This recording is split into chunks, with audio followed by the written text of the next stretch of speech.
Boa tarde a todos os internautas. Hoje nós estamos aqui para conversar com a Vera Mazagão.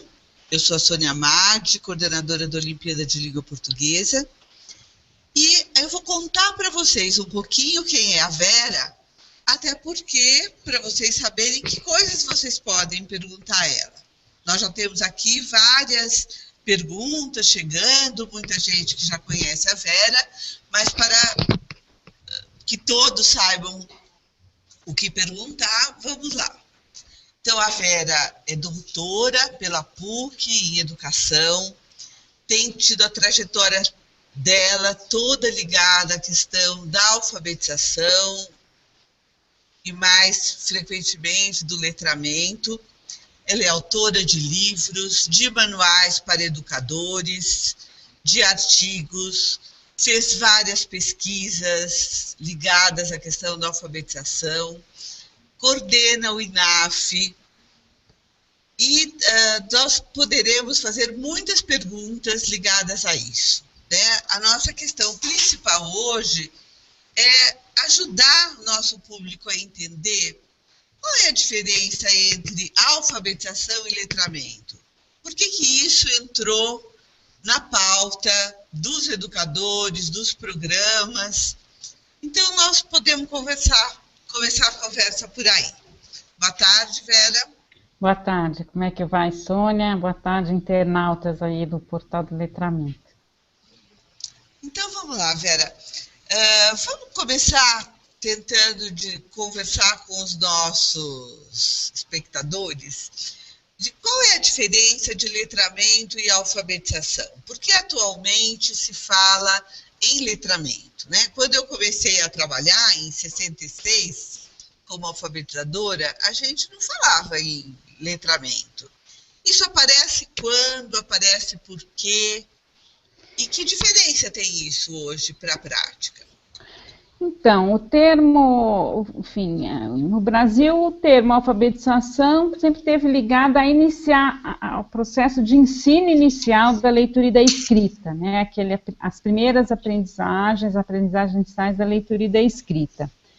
E esse termo letramento apareceu por influência de uma literatura internacional que começou a tratar o tema não do ensino da leitura e da escrita, mas o tema dos usos e da presença da leitura e escrita na sociedade pelo termo genérico que tem no inglês literacy, que isso era uma literatura basicamente de origem americana ou inglesa, né, anglo-saxônica. E o termo literacy em inglês diz respeito não especificamente à introdução ao ensino das primeiras letras, que a gente chamaria de alfabetização, mas a esse fenômeno social que é o uso, a presença da leitura e da escrita. Tanto que o termo literacy em inglês, ele era principalmente usado quando referido aos programas de educação de adultos, né? Quando falava da educação infantil, da alfabetização de crianças, falava ensino da leitura e da escrita em inglês, né? E literacy era mais referida a programas de educação de adultos, que introduziram os adultos que perderam ali essa aprendizagem inicial na cultura letrada, né, nos usos da leitura e da escrita. E depois, principalmente na década de 60, houve um boom de estudos culturais que se interessaram muito em saber o que diferenciava uma sociedade que possuía essa ferramenta, essa tecnologia da escrita, das sociedades que não possuíam. Houve uma série de estudos na área da antropologia, da linguística, fazendo esse cotejo entre o escrito e o oral e as implicações sociais, né, de um determinado grupo dispor dessa tecnologia, né, então relacionado então, ao desenvolvimento da ciência, ao registro da história, às formas de comunicação e mesmo de organização do pensamento.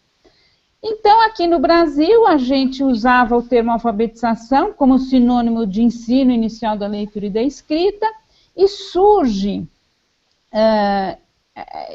começa a chegar aqui aos educadores brasileiros, né, esses estudos que originalmente estavam sendo feitos no campo da antropologia, da sociologia e da linguística, tratando a leitura escrita como um fenômeno social, ou seja, o que acontece nas sociedades, e mesmo o que acontece com a linguagem, né, do ponto de vista da linguística, quando se dispõe dessa tecnologia de registro através do escrito.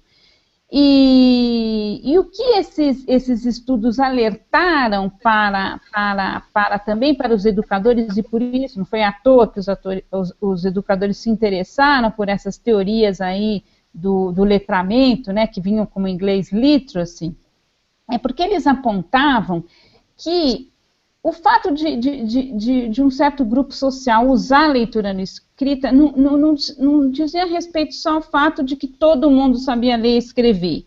Tinha uma série de elementos ali que eram mais do que a parte chamada cognitiva, saber ou não saber ler e escrever, ou quanto se sabia ler e escrever. Tinham outros aspectos de valores, de poder, de distinção, que estavam dados, né? E que, então, esses estudos sociológicos, antropológicos, começavam a perceber, quer dizer, até um determinado período da história, saber ler e escrever não era necessariamente um diferencial de uma classe dominante do ponto de vista econômico, né? Então, você tinha, por exemplo, aqui no Brasil, colônia ali, grandes proprietários de terras que tinham lá sesmarias enormes e eram analfabetos, não tinha problema nenhum, eles eram senhores de terra, eles eram poderosos, sendo analfabetos, isso não tinha problema. Então, vai se percebendo que tem uma série de questões que dizem respeito a valores, a relações sociais, que estão ligados ao uso da leitura e da escrita, né? Então, o que é importante para os educadores perceberem, então, que ao introduzir uma pessoa no mundo da escrita, é lógico que para a pessoa ser introduzida de forma autônoma, ela mesma podendo realizar a escrita e a leitura, ela tem que dominar a parte cognitiva. Mas não é só isso, ela também vai desenvolver uma série de valores, ela vai fazer certos usos da escrita e da leitura, ou vai fazer outros, isso independe de uma socialização mais ampla, que extrapola o cognitivo. Então, era muito importante se chamar atenção. Principalmente, essa socialização, ela costuma acontecer, às vezes, de forma para crianças de classe média, crianças que já estão numa cultura letrada, já nasceram numa cultura letrada, de pais letrados, essa socialização acontece quase que espontaneamente. Então, de fato, a escola só prestava atenção no cognitivo. Quando a escola tem que trazer para o mundo da escrita, para o mundo letrado, crianças que vêm de culturas orais, aí que se dão conta de que tem uma socialização no mundo da leitura e da escrita que precisa ser feita, e que ela não acontece naturalmente como acontecia com crianças que nasceram em ambientes letrados, em famílias que já usavam a leitura e escrita. E aí, então, a importância do conceito de letramento, ou seja, de que a criança é preciso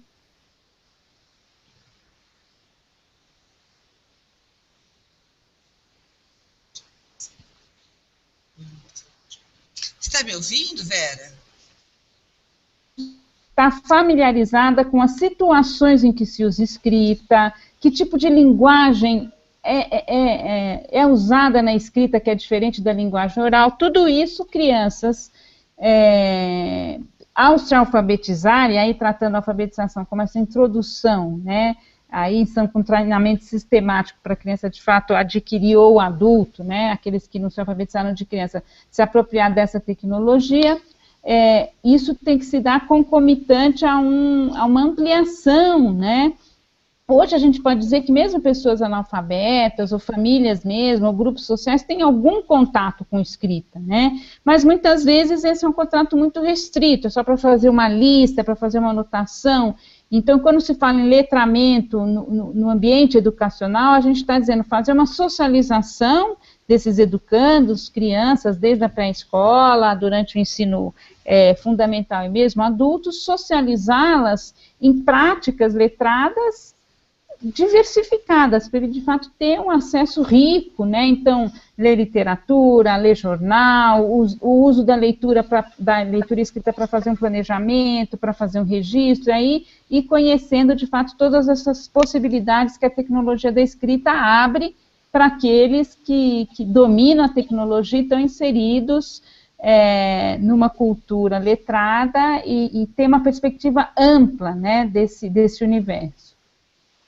Então, Vera, a gente tem, nos últimos tempos, falado muito de que temos que trazer para dentro da escola a escrita que circula nos ambientes, que circula na cultura.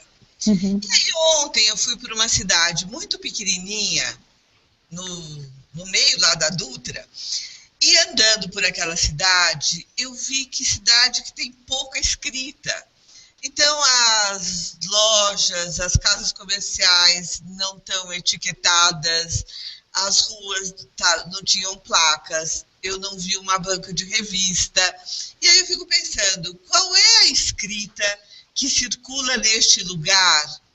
E como é que você traz experiências, o quanto precisa de uma escola suprir essa ausência que tem nos grupos sociais do entorno. O que você acha disso? Então, eu penso assim, né, porque de fato, quer dizer, a cultura letrada ela é ampla, né? Então você tem essas coisas comerciais, sinalização, você tem as escritas especializadas dos setores dos médicos, dos advogados, dos contadores, né?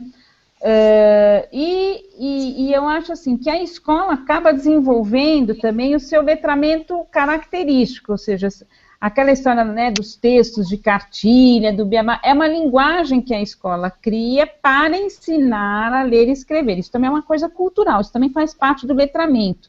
É o chamado letramento escolar, né? Então, responder a um questionário, fazer prova, os livros didáticos todos fazem parte desse universo do letramento escolar, que é natural. Todo universo social cria suas próprias formas de letramento, suas linguagens específicas, etc., né? Agora, o problema que a gente tem é quando esse letramento escolar é muito empobrecido, ou seja, o que é visto como... Porque toda a aprendizagem, ela envolve uma certa mecanização, uma certa repetição. Mas se a educação for só repetição, for só exercícios repetitivos e só memorização, ela se torna pobre, né? Então, a gente reclama muito de um letramento escolar empobrecido e que só enfatiza a cópia, a repetição. Por outro lado, a gente pode ter um letramento escolar rico, ou seja, qual que é a diferença? É que vai procurar dialogar e mostrar diversas modalidades de texto, diversas práticas de leitura possíveis, justamente para ampliar esse universo. Essa ampliação é necessária porque, mais uma vez, como você comentou, para grupos sociais, para crianças, jovens adultos, que já vivem em ambientes altamente letrados, que já têm essa diversificação à mão, né? Fica muito fácil, quer dizer, se a escola fizer o treinamento cognitivo, essa criança vai ter mais chance, ou esse adulto, de ir sozinho mesmo, ir buscando e encontrando experiências criativas e desafiadoras de leitura e de escrita. Porém, se esses alunos, né, se esses educandos estão num ambiente em que os usos são muito restritos, e a escola apresenta uma coisa muito restrita também, aí fica, de fato, uma coisa muito limitada, né?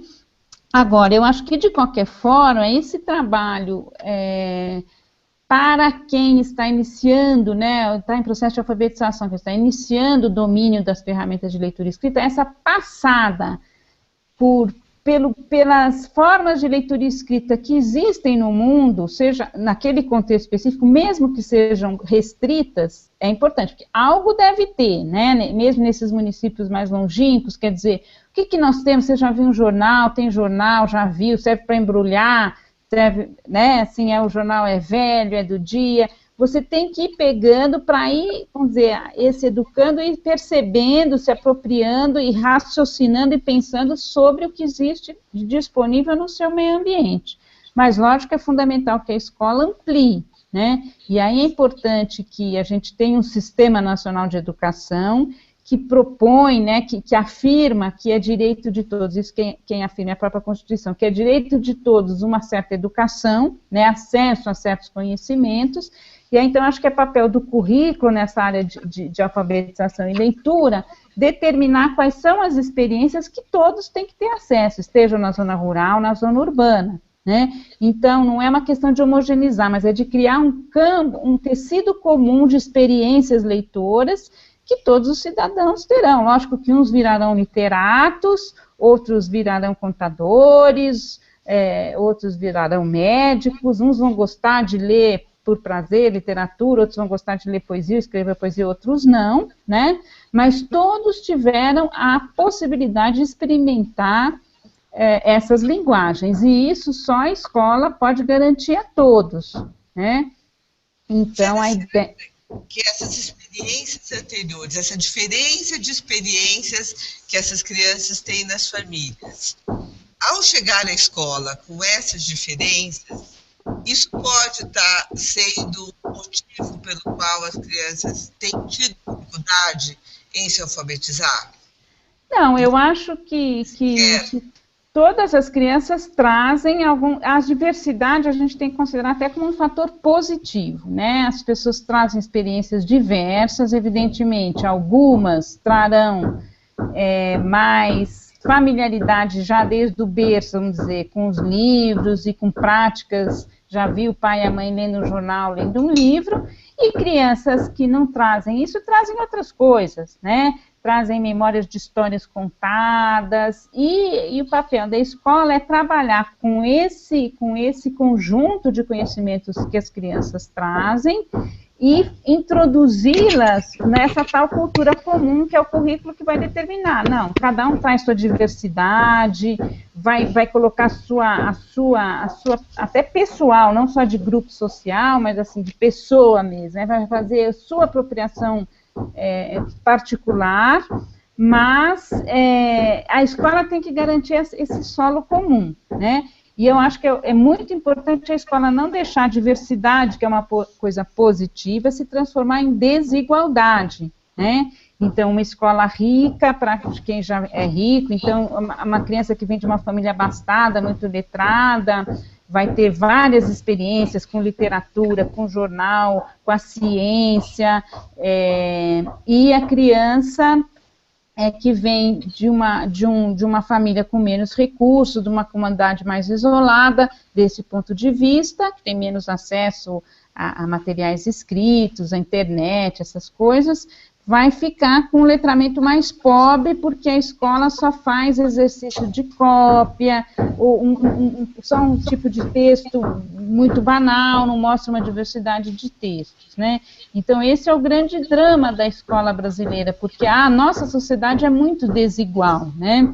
Você tem muita diferença entre regiões, entre capital e regiões mais de interior, rurais, às vezes mesmo uma cidade grande que não é mas que não seja capital, você não encontra uma livraria, né? Então, são desigualdades brasileiras, uma certa concentração dos recursos econômicos e culturais que o Brasil precisa enfrentar, está melhorando, e eu acho que as tecnologias da comunicação ajudam bastante, né? Porque agora a gente está tendo um novo suporte de textos escritos através também da comunicação via tecnologias, né? O computador e agora cada vez mais os celulares também. Mas a gente sabe que mesmo o acesso a essas tecnologias também é desigual. Então, a escola tem esse papel sempre importantíssimo, que é de criar essa cultura comum e, para isso, fazer reverter as desigualdades, respeitando as diversidades, mas não transformar em desigualdade. Vera, nós temos algumas perguntas aqui dos nossos internautas que continuam enviando perguntas na plataforma do letramento. Então, vamos para a pergunta da Rubiana Almeida. Quais as práticas que contribuem no processo de alfabetizar letrando?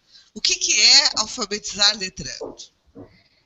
Eu acho que é você trabalhar de forma integrada, minha compreensão desse termo é esse, é de forma integrada os aspectos cognitivos e que envolvem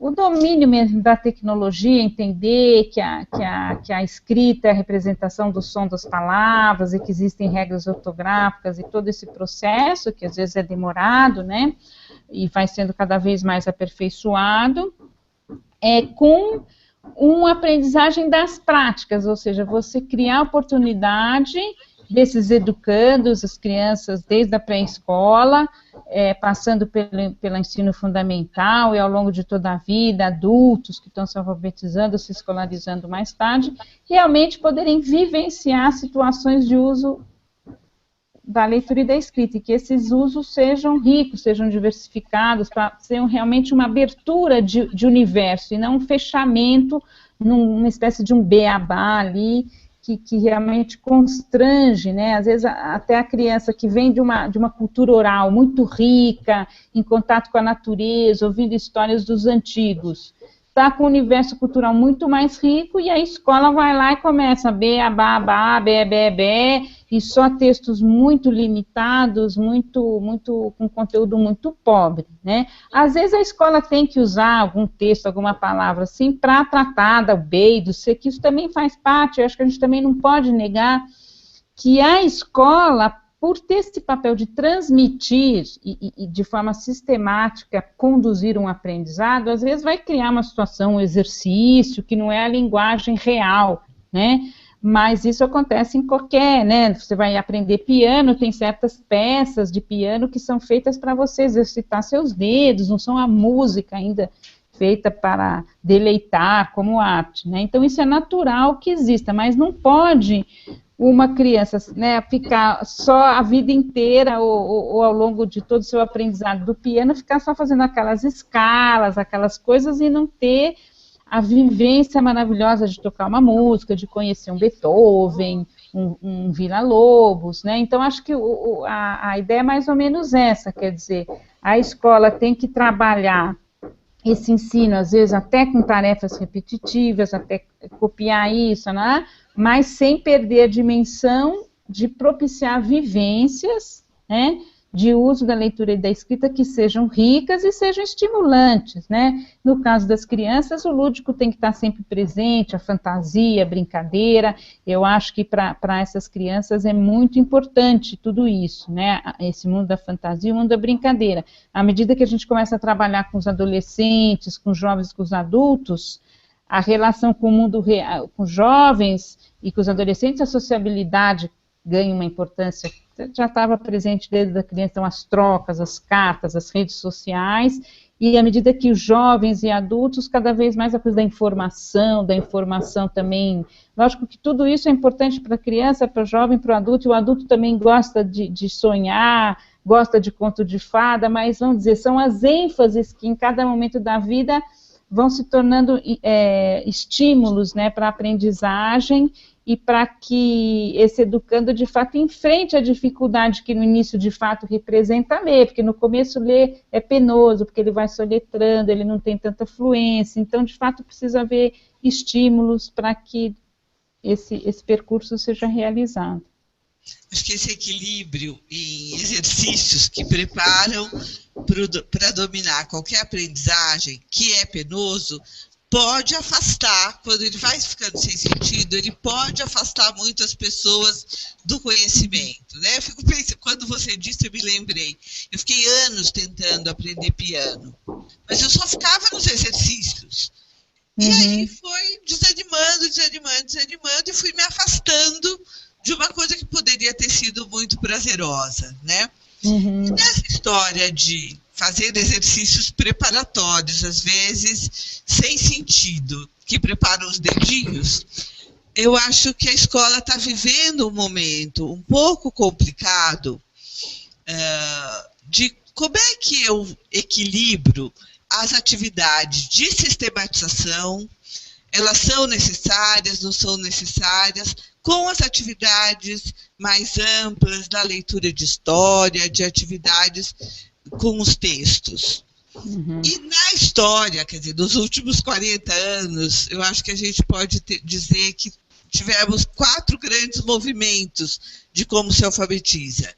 E hoje eu acho que a gente vive um conflito entre a parte da sistematização e essa parte mais geral do trabalho com as funções sociais da escrita.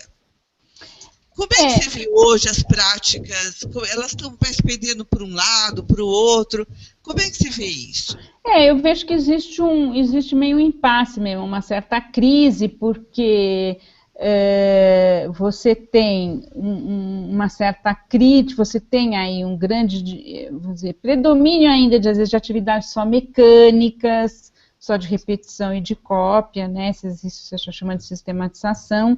Agora, você já tem, acho que totalmente generalizado, uma crítica a isso, de que isso não é politicamente correto, não é o desejável, então, pelo menos, uma tentativa de buscar coisas, mas também, às vezes, pouca clareza de que essas coisas precisam ser combinadas, né? Eu acho que o bom, em todos os casos, a educação é sempre a boa educação é sempre o resultado de um equilíbrio adequado entre o desafio e uma coisa que não é tão desafiante, porque também isso é tão desafiante, se já pusessem para você, talvez, para tocar uma peça de Bach, também você talvez estivesse desanimado, você não tinha técnica, ficava uma coisa tão impossível, né?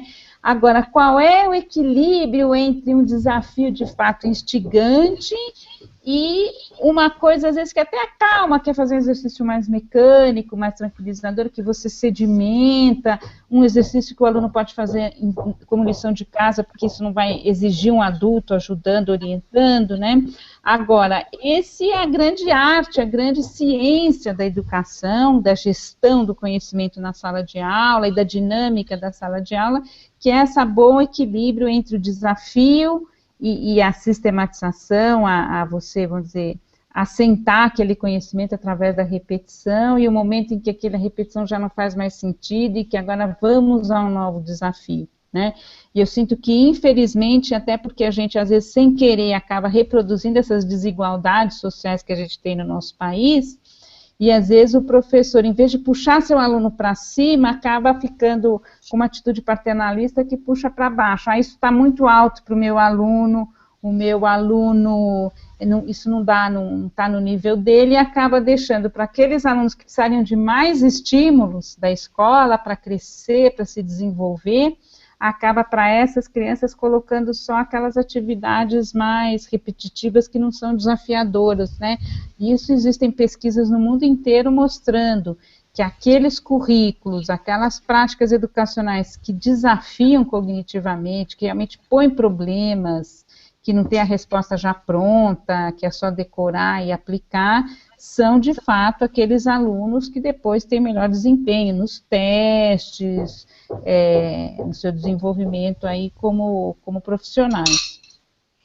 Você acha, então, que a maneira como os professores representam seus alunos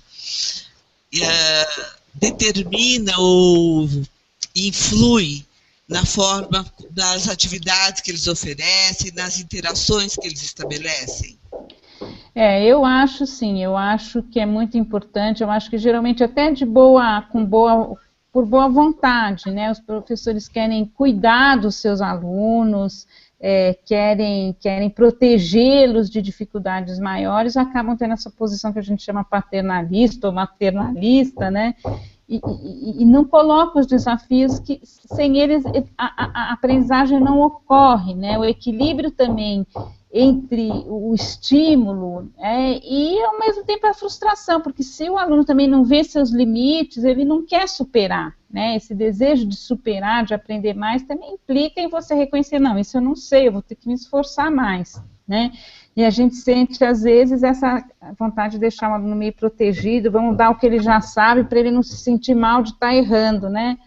Mas é preciso saber reconhecer isso e avançar, né?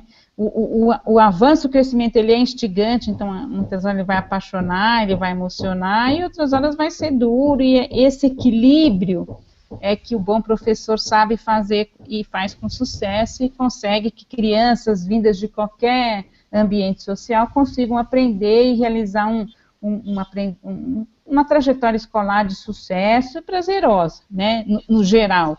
E esses professores, apesar de que geralmente têm mais trabalho, porque pensar em atividades desafiadoras é sempre mais exigente, porque aí o aluno levanta a mão, professora, como é que é? Eu não sei, e agora? Como é que eu vou ler essa história? Eu não sei, é comprida, como é que vai fazer? É muito mais fácil você passar uma lousa inteira e mandar o aluno copiar, e aí o professor senta 1 hora, né? Mas eu vou te dizer, esse professor que fez os alunos avançarem vai ficar muito menos cansado, porque não há nada que canse mais do que um trabalho sem resultado. Agora, quando a gente trabalha, às vezes vira uma noite trabalhando e faz, mas depois tem um resultado maravilhoso, só a alegria e a realização de ter feito aquele trabalho aplaca o cansaço, porque você tem uma satisfação moral, né? A pior coisa é esse cansaço moral de trabalhar e não ver resultado.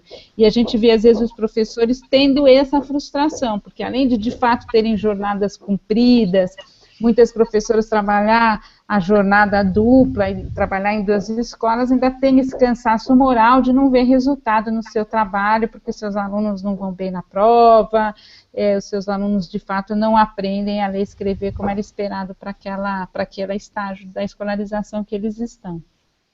E aí, né, Vera, acho que fica uma coisa difícil para a professora, quando você diz, enche a lousa de atividade e manda copiar, é um professor que supõe um aluno com autonomia que não precisa tanto dele. E na hora que ele precisa fazer a intervenção para ajudar o aluno a compreender o desafio, a buscar respostas ou a construir um raciocínio, é muito mais exigente, né? Eu preciso de um professor que se desgasta muito mais. E às vezes eles estão bastante cansados para aguentar essa interação mais exigente, né? Tem uma pergunta aqui da Andréa Aires, que ela está considerando assim, crianças de pré-escola, de lares letrados, ou que tiveram muitas experiências com a escrita, e que chegam à escola já com uma boa base de letramento. Sabem o que é escrita, para que ela serve, compreendem seus usos em muitos contextos. E a pergunta dela é, como é que essas crianças, vivendo esse processo de escolarização, quando começam a compreender o sistema de escrita, podem terminar o ciclo de alfabetização sem serem letradas? Estou tentando entender a pergunta dela. Parece assim, que tem um letramento inicial bom, e na escola, ao iniciar o processo de alfabetização, elas vão se distanciando dessas atividades com mais função, onde a escrita tenha mais função. Acho que é essa a pergunta. Entendemos? Qual é a pergunta?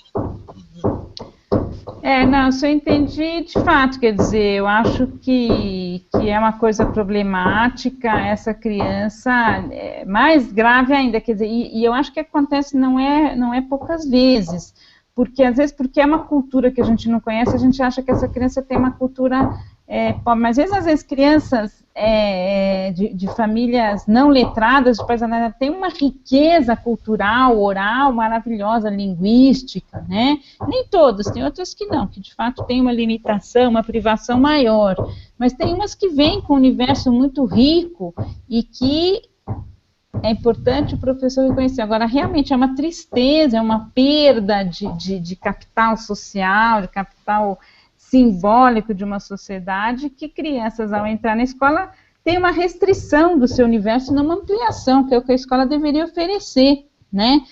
Não só criar uma base comum, mas que para todos essa base comum seja uma ampliação do que seria o seu universo restrito do seu universo familiar. Mesmo para crianças de classe média, urbana, ir para a escola tem que significar uma abertura, conhecer também o que está acontecendo, se essa criança é do Rio Grande do Sul, o que vive, como é a Amazônia, como vivem as crianças na Amazônia, como vivem as crianças no Polo Norte, enfim, para toda criança, mesmo aquelas que vêm de universos mais letrados, a escola tem que significar uma ampliação. né? Agora, o caso de crianças que têm alguma dificuldade cognitiva, né, ou da aprendizagem mesmo, que eu fiquei na dúvida se eu também estava preocupada com isso. Bom, mas em crianças que têm essa vivência letrada, mas não se alfabetizam, por exemplo, não conseguem dominar individualmente a ferramenta da leitura e da escrita, aí você pode ter N problemas. Você tem crianças que aprendem mais rápido ou menos rápido, mas eu acho que se a gente olhar o conjunto, os casos mais graves de uma dificuldade de aprendizagem são minoritários, né? E você tem em ritmos diferentes, um ano depois, um ano antes, as crianças, a tendência é que elas aprendem, que elas dominem esse recurso da leitura e da escrita de forma autônoma, né? Então, é uma questão da escola ver com aqueles alunos com que o método que está sendo trabalhado não está ajudando, que outra forma essa criança pode ser ajudada num grupo menor, com atividade no pós-turno, ou mesmo num grupinho separado ali durante o próprio turno de aula, enfim. São aquelas estratégias que aí acho que as escolas têm que estar preparadas e ter autonomia para organizar, para prestar os apoios para aqueles que estão ficando defasados, para que, de fato, mais uma vez, a experiência escolar seja um enriquecimento, uma ampliação para todas, né? Para aquelas que têm mais facilidade e para as que têm um pouquinho menos de facilidade, ou mesmo que têm dificuldades importantes. Todo mundo é capaz de aprender e todo mundo tem direito de ter na escola uma oportunidade de crescimento intelectual, emocional e ético, social. Vera, temos uma pergunta da Adriana Vieira. E a pergunta dela é: como é que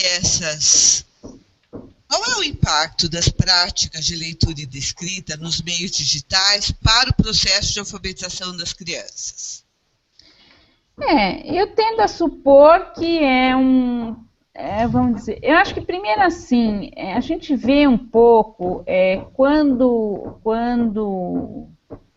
o advento da imprensa, quando a escrita era apenas manual, né, aqueles escribas na Idade Média que copiavam livros à mão, não existia imprensa, né, as máquinas de imprimir.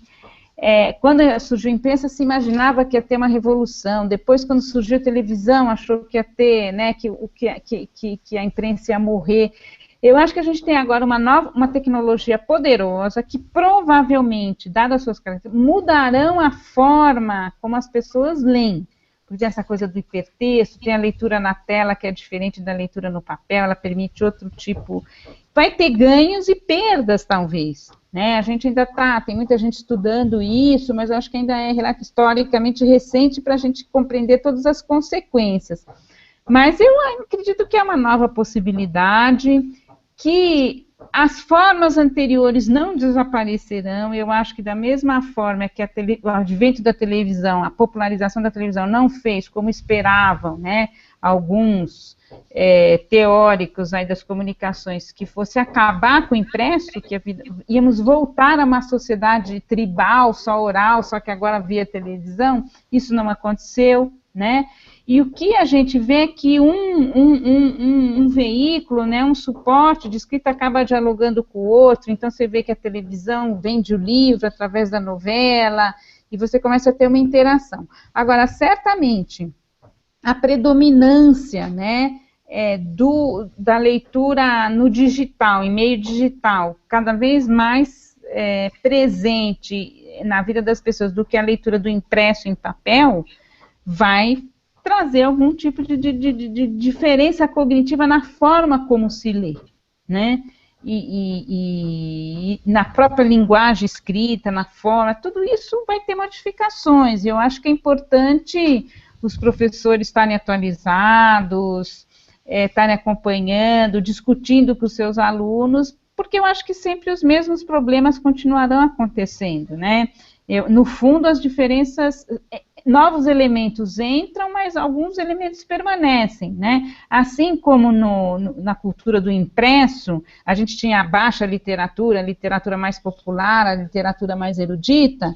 Na internet, você vai ter os usos mais sofisticados da internet, com os usos mais banais, né? Então, você tem o próprio Facebook, né, que é um espaço, uma espécie de praça pública ali, onde diversos postos se expõem, que de fato é revolucionário em termos das possibilidades de você publicar, né, e se comunicar com pessoas dos mais diferentes lugares, você tem usos mais limitados de pôr uma foto e de curtir coisas já prontas, e você tem pessoas de fato são verdadeiros editores e põem conteúdos sofisticados ou menos sofisticados, pessoais, profissionais, fazem campanhas políticas, fazem, enfim, pregação religiosa, qualquer coisa ali pode ser feita. Então, da mesma forma que no escrito você tem de tudo, né? Você tem a literatura religiosa, a literatura pornográfica, enfim. A gente vai ter um pouco nesse sentido das diversas dimensões culturais, isso vai meio se reproduzir na internet, com a diferença, com algumas diferenças novas que são próprias dos meios digitais e da internet, que é essa coisa do instantâneo, a coisa do hipertexto, né, de você ir clicando e abrindo, e ao mesmo tempo uma certa tela mais restrita, né, diferente do livro que de alguma forma você está olhando todo o texto ou jornal. E eu acho que essa capacidade de publicar com tanta facilidade que o meio da internet, o meio digital favoreceu, realmente tende a fazer uma mudança importante, e aí é mais no sentido de abrir possibilidades novas e novas formas de instigar as pessoas e incentivar as pessoas a se tornarem leitores e escritores proficientes. E aí, quer dizer, se a gente puser na mão das crianças tablets, celulares, com aplicativos, onde tenham textos, onde a criança escuta a história e muda a página da história quase intuitivamente, poderia ampliar o letramento das crianças? Isso seria uma ampliação de repertório? Sônia, eu não sou especialista propriamente nessas novas tecnologias em literatura infantil, mas eu tendo a acreditar que a gente tem que explorar os usos pedagógicos dessas tecnologias, porque uma coisa é o Facebook ou a internet do jeito que ela está para qualquer usuário, e que a criança, 2, 3 anos, já vai começando a enfiar a mão e querer mexer, e já mexendo, né, já dominando algumas coisas. Outra coisa é o uso pedagógico estruturado, então, por exemplo, uma história contada e lida, com certo interesse pedagógico aí de colocar o texto escrito ao lado de um áudio. Tudo isso acho que são possibilidades muito interessantes, né? Muito interessantes que precisam ser exploradas e analisadas, né? Agora, sempre, e eu acho que a gente também não deve esquecer, e que sempre as relações pessoais, também o contato direto, eu acho que por mais que a gente tenha computadores contando histórias, o texto e a voz da artista mais maravilhosa, nada substitui aquela contação de histórias de interação presencial, de interação face a face, em que a criança pode interromper o narrador ou perguntar uma coisa para o narrador da história, o contador de história.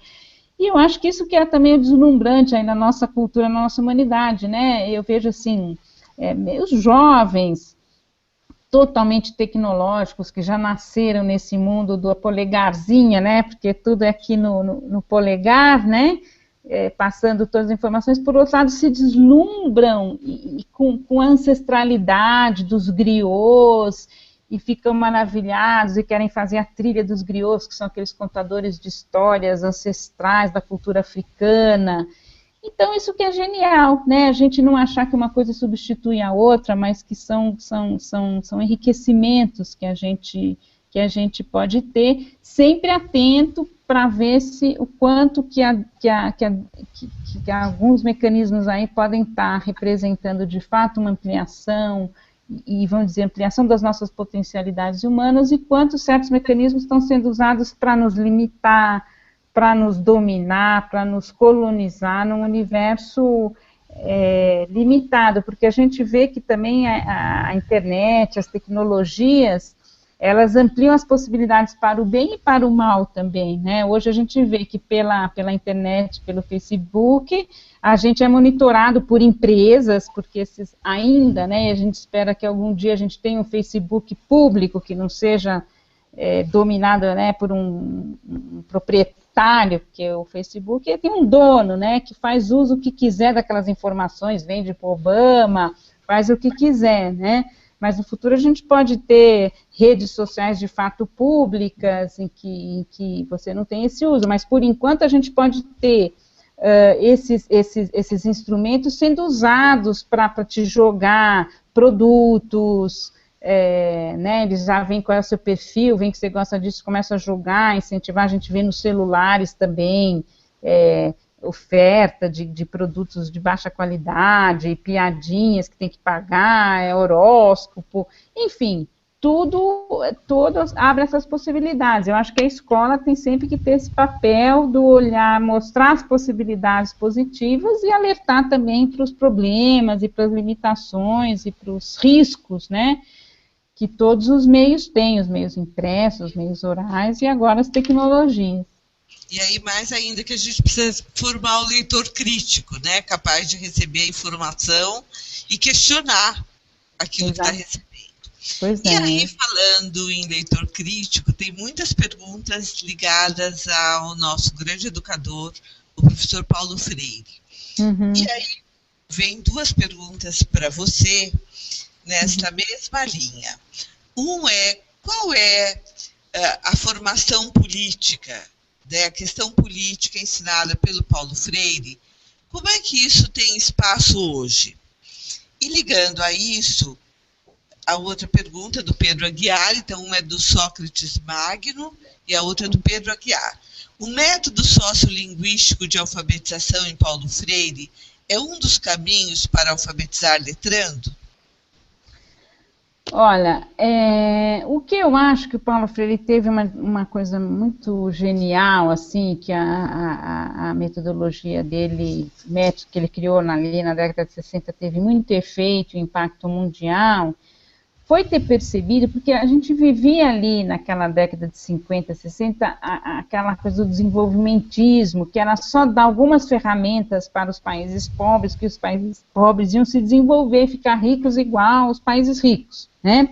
Uma dessas ferramentas era a alfabetização, acabar com a chaga do analfabetismo, como se o analfabetismo é que gerasse o subdesenvolvimento, a pobreza, e não fosse resultado dele, né? E eu acho que o que o Paulo Freire ajudou a mostrar é que não é a ferramenta em si da leitura e da escrita, quer dizer, o que adianta, né, naquilo que nós estamos falando da década de 60, ainda o Brasil ainda muito fortemente rural, né, mas se industrializando, mas ainda com uma população rural grande, se você desse a leitura, a técnica da leitura escrita para aqueles camponeses com quem Paulo Freire estava se relacionando no começo da carreira dele, fosse magicamente transformar esses camponeses em pessoas modernas, prontas para o desenvolvimento, conscientes dos seus direitos, enfim, né? Isso o Paulo Freire percebeu com a sua sensibilidade social e política que não funcionava assim, que a leitura e a escrita era uma ferramenta, sim, poderosíssima, e toda a sua carreira começava, então, com uma campanha de levar e de democratizar o acesso à leitura e à escrita para adultos analfabetos, nas zonas rurais, mas ele percebia que essa ferramenta não ia ter sentido se esses trabalhadores, se esses agricultores, se esses adultos não tivessem motivados para fazer novas leituras do mundo. Por isso que ele falava, a leitura do mundo precede a leitura da palavra, né?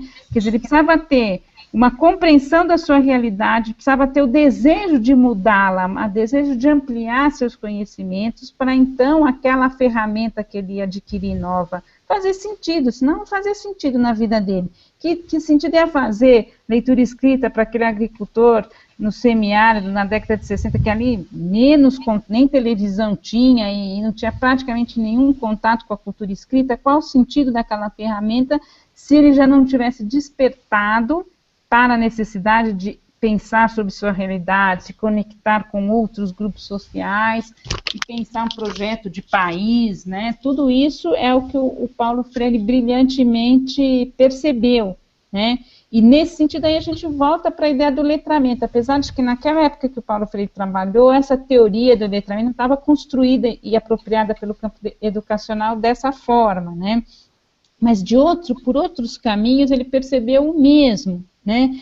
Que você precisa ter uma motivação você está posicionado no mundo como um sujeito ativo, né, para adquirir essa nova tecnologia, ela fazer sentido prático para você, e de fato você internalizar aquilo na sua vida. Aí a questão do letramento também tem sentido, porque essa criança, no caso nosso aqui das crianças, né, aplicando esse pensamento de Paulo Freire para a escola regular comum, tem que estar motivada a aprender, tem que estar desafiada a construir novos conhecimentos, a saber o que acontece em outros países, a descobrir o que está dentro daquele livro, né, para assumir o desafio de fato, aprender a ler sozinho. Para isso, ela tem que ter ouvido a professora contar histórias, ela tem que ter visto adultos que ela admira usando a leitura escrita, sendo pessoas leitoras, para ela também sentir esse desejo. Eu acho que tem essas correlações, né?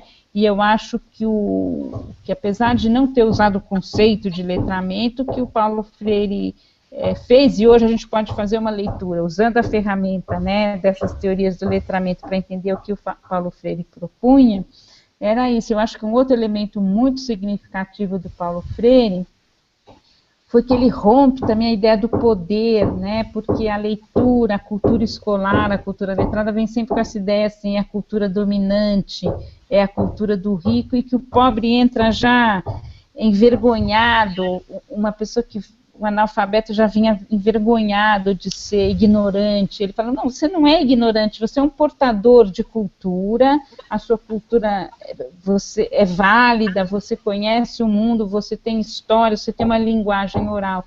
Isso também foi genial no Paulo Freire. Ele começava com o trabalho de fazer o educando reconhecer que ele era um ser portador de uma cultura, para que então esse novo elemento cultural, que é a leitura e a escrita, pudesse se integrar nesse mundo de cultura, e ele se perceber como um ser ativo, e não como um ser passivo, que ia lá receber algo de fora, que era a cultura válida dos ricos, dos outros, que agora ia ser doada para ele, para que ele se tornasse algo que ele não é, né?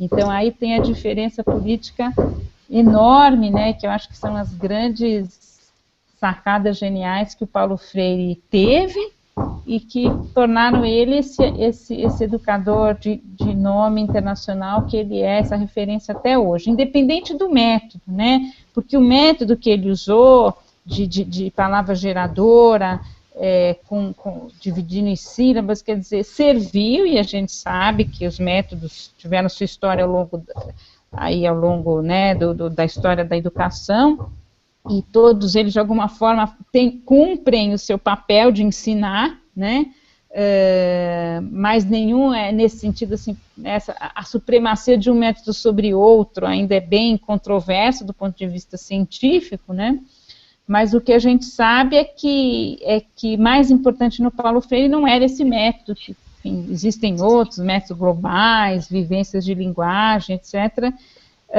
e que o importante era, no Paulo Freire, é justamente essa visão política da necessidade do educando se sentir sujeito para, de fato, se apropriar daquelas aprendizagens novas e da ferramenta da escrita especificamente, né, para atuar no mundo e para ser ativo com ela e para ser criativo.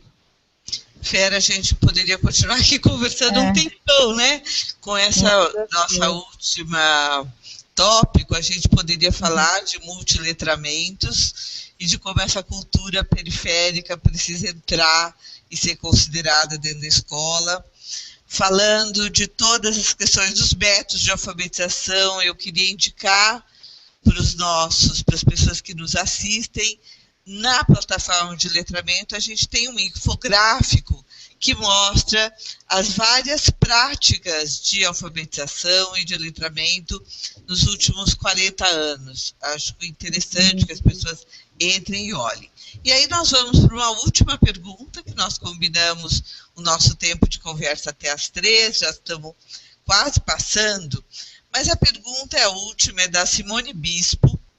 Ela diz o seguinte, que os resultados do INAF 2011-2012 mostram que durante os últimos 10 anos houve uma redução do analfabetismo absoluto e da alfabetização rudimentar, e um aumento do nível básico de habilidade de leitura e escrita. Entretanto, é visível que a proporção dos que atingem o nível pleno de habilidades manteve-se inalterada, praticamente 25%. Esses dados reforçam a necessidade de investimento na qualidade, já que o aumento da escolarização não vem sendo suficiente para sanar tal situação. Como o governo vem fazendo este investimento? Na sua opinião, que políticas devem ser colocadas em prática? Cumprida. Tá, até explicar para quem não conhece, né, o INAF é uma pesquisa que a Ação Educativa, que é a ONG onde eu trabalho, junto com o Instituto Paulo Montenegro, que é uma ONG ligada ao IBOP, realiza já há 10 anos, medindo os níveis de leitura e escrita da população jovem e adulta, de 15 a 64 anos, né. Então é interessante porque no INAF a gente vê tanto o que a escola foi capaz de fazer, né, para que as pessoas se tornassem usuários da leitura e da escrita, quanto que depois, ao longo da vida, como profissionais, ou donos de casa, o caminho que esses jovens e adultos percorrem depois da escola, se a leitura escrita de fato é incorporada na vida deles como parte, né, de uma ferramenta como qualquer outra, né, que eles usam no dia a dia ou não, né, então nesse sentido é muito interessante. Mas o INAF confirma que a escola realmente é a grande agência de letramento, né, tem várias outras coisas que influenciam, né, então a pessoa tem um trabalho que exige a leitura escrita, mas tudo isso, a escola é fundamental, é a grande agência de letramento, isso de fato o INAF confirma, o que vários outros estudos teóricos também reconhecem, né, você ter esse espaço focado principalmente durante a infância, adolescência, a juventude, né, especificamente introduzir você de forma organizada e ampliada nesse mundo da escrita é fundamental, né, uma escola de qualidade, mas os dados do INAF também mostram que apesar de ser essa grande, e a escolarização vem fazendo muito no Brasil, apesar de todos os problemas da escola brasileira, o INAF mostra que um ano a mais que aquele adulto tenha de escolarização, estatisticamente faz uma diferença, ele sabe um pouquinho mais do que, apesar de tem as exceções, você tem pessoa que nunca foi na escola e que sabe ler e escrever, mas são as exceções, olhando o geral da população, a média da população, um ano a mais de escolarização faz diferença, e a política pública tem que pensar no coletivo, não nas exceções, né? Então, a escola continua reforçando esse papel importante, mas a gente vê que ela ainda está muito aquém, porque esse nível pleno aí, que nesses últimos 10 anos que o INAF vem medindo, continua só um quarto da população, não é assim o nível pleno de um doutor. O nível pleno é o que a gente espera que o aluno saia do ensino fundamental, saiba ler um texto, sabe fazer uma correlação de causa-consequência, quem disse o quê, fazer uma análise, uma interpretação ali, de 8ª, 9ª série, né? Então, é isso que o INAF está medindo, e a gente vê que são poucos os que, ao longo da vida, mantêm, ou jamais adquiriram, ou adquiriram de uma forma, mas não se tornaram leitores e pararam de usar essas habilidades regridem, porque o alfabetismo é igual a qualquer outra habilidade, se a pessoa não se torna um leitor mesmo, ela podia até na escola ser bom aluno e fazer direitinho, mas depois que não tem aquela exigência do professor, da prova, ela vai parando de ler e escrever e acaba perdendo um pouco dessas habilidades, né? Então, o INAF mostra que, de fato, é importante, isso não é pouca coisa, a gente ter conseguido diminuir tanto o nível de analfabetos, e ter trazido mais pessoas para um nível básico, que é ler um texto simples e localizar uma informação, né? Mas, infelizmente, não conseguimos fazer aí que mais do que um quarto da população tem um alfabetismo pleno, que é ler um jornal, não é ler o texto de física quântica, é ler um jornal e entender o que está no jornal, entender, saber comparar uma manchete, se está correspondendo ao conteúdo da matéria, esse tipo de coisa, uma análise um pouco mais crítica, mas que todo leitor, e aí considerando essa cultura que a gente vive, deveria saber, né? A gente sabe, infelizmente, ainda que além da escola tem outros fatores, quer dizer, a gente trabalha também, uma coisa importante, a gente tem todo um campo a ser explorado, que o INAF trabalha, uma associação, porque na vida adulta isso é muito forte, a associação entre o letramento verbal e o numérico, que a gente chama de numeramento também, porque no dia a dia, todos os elementos aí, compras, está tudo, a leitura escrita e a informação numérica, ela tá unida, né?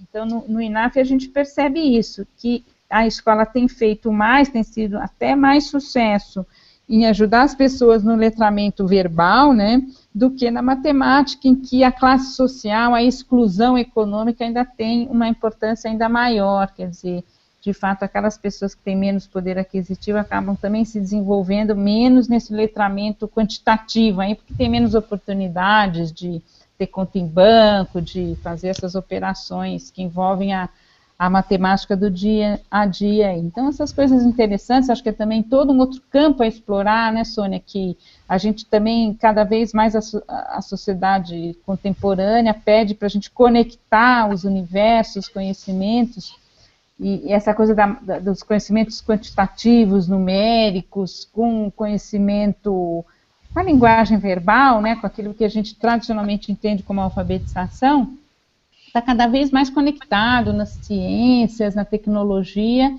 e a escola precisa estar cada vez mais antenada e integrar esses conhecimentos e fazer um avançar, vamos dizer, apoiando aprendizagens nos outros campos, né? Vera, estamos terminando a nossa conversa, foi ótimo, acho que foi bastante esclarecedor para todos que te ouviram. Esse debate, essa nossa conversa vai estar na íntegra na plataforma do letramento e no site do SEMPEC. Todas as perguntas que não puderam ser feitas, nós vamos te encaminhar e responder para os nossos internautas. E muito obrigada, e já podemos marcar outras conversas, que essa abre muitos outros assuntos. Sônia, eu também agradeço muito a oportunidade de estar batendo esse papo, temas tão interessantes, agradeço muito a você, Sônia, ao SEMPEC, e aí essa iniciativa da plataforma do letramento, que certamente vai contribuir para que todos nós, professores e alunos, tenhamos oportunidades mais enriquecidas e desafiantes de usar a leitura e escrita e as tecnologias. Muito obrigada a todos. Até a próxima. Muito obrigada, boa tarde para você. Obrigada, tchau, tchau. Até logo.